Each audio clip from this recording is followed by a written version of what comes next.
So for winding the bobbin, the first thing you do is to open the machine cover, place the bobbin into the bobbin winding shaft until it clicks, and then push it to the right. Remove the spool cover, lift the spool pin, insert your bobbin thread, replace the spool cap. Pass the thread under the thread guide and then into the thread guide cover.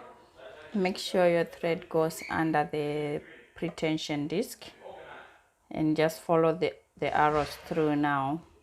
Wind some thread onto the bobbin here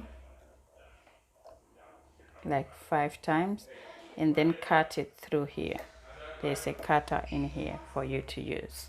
Okay, now that we are ready, you can either choose to wind the bobbin with the start stop button, or you can use the foot controller. What you have to do is to put your speed to the maximum you can get so that the bobbin winding process will be faster.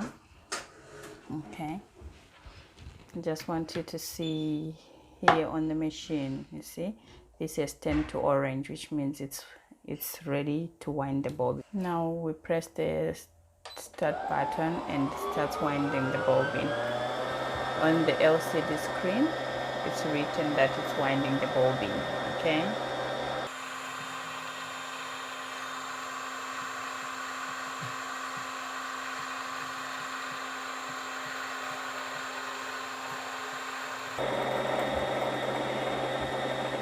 Once the bobbin is slow, press the stop button to stop the bobbin winding process. And what you do next is to push this to the left, lift your thread,